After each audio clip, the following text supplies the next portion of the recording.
নমস্কার বন্ধুরা, আজকে আমি বানাতে চলেছি এই দেখতে পাচ্ছেন বড় বড় বাগদা চিংড়ি মালাইকারি করব।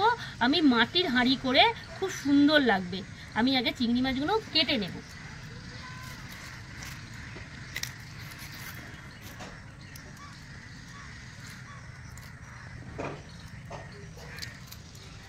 নিজের কাছে একটুখানি রেখে দিতে হয়, নাহলে চিংড়ি মাছটাকে হয়ে যায়। এখান থেকে কেটে কালো অংশটা খুলে দিতে হয়।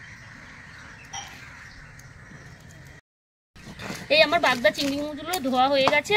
এবারে আমি নুন হলুদ মাখাবো। এই পরিমাণ মতন হলুদ আর পরিমাণ মতন নুন মাখিয়ে 10-15 মিনিট রাখতে হবে, যাতে নুনটাতে ঢোকে।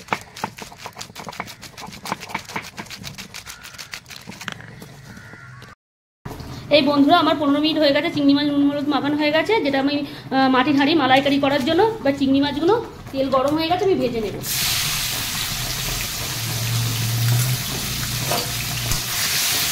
চিংড়ি মাছ বেশি ভাজতে হয় না, আমি একটু নেড়ে চেড়ে একটু কালারটা চলে এলেই হয়। বাগদা চিংড়ি তো ভাজলে একটু লাল লাল হয়ে যাবে। এই চিংড়ি মাছ মালাইকারি করার আগে চিংড়ি মাছ যখন আমি বাজবো, একটু গুঁড়ো গোলমরিচ দিয়ে দিলে চিংড়ি মাছটা খেতে ভালো লাগে, ফ্লেভারটা।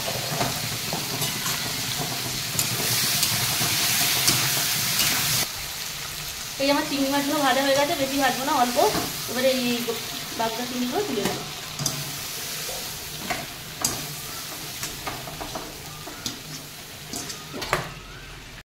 এই চিংড়ি মাছ মালাইকারি করার জন্য মাটির হাঁড়ি করে মালাইকারি করবো। যা যা উপকরণ লাগবে: চিংড়ি মাছ লাগবে, কাঁচা লঙ্কা লাগবে, তেজপাতা, শুকনো লঙ্কা, জিরে মরিচ, আর এর মধ্যে এলাচ আছে 4খানা দিয়েছি, আর লঙ্কার পেস্ট আছে, চিনি আছে, জিরে মরিচ আছে, সর্ষে আছে, আর গোলমরিচ আছে, আর এই পোস্ত, আর এটা নারকল দুধ, আর এই যে বাটার লাগবে। স্পেশাল মালাইকারি হবে মাটির উনুনে করে। আগে আমি কড়াতে ফোড়ন দিয়ে দেবো।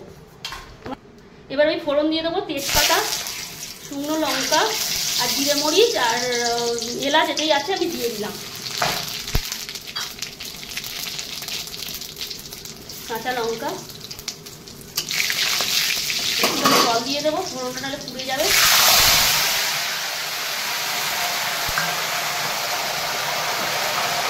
পরিমাণ মতো নুন, হলুদ,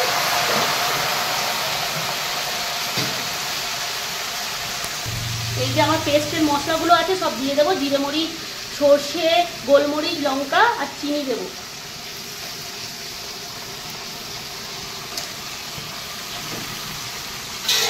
এই পেস্টটা দিয়ে দেবো।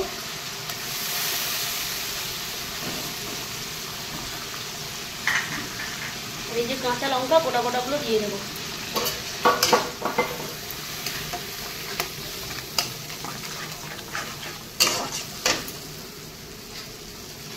এই নারকল দুধটা দিয়ে দেবো।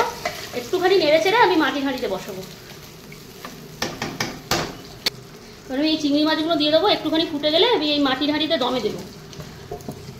এটা মাটির হাঁড়িতে যখন হবে, তখন ওটা কাঠের জালে দিতে হবে, পাতার জালে, মাটির হাঁড়িতে, তবে টেস্টি হবে। বাটারটা আমি ওই মাটির হাঁড়িতেই দেবো।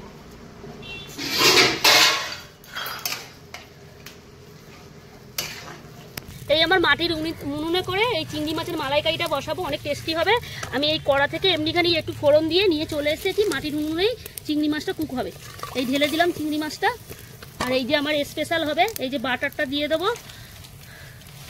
এইভাবে একবার মাটির উনুনে চিংড়ি মাছের মালাইকারি বাটার দিয়ে করবেন, হেভি সুন্দর লাগে।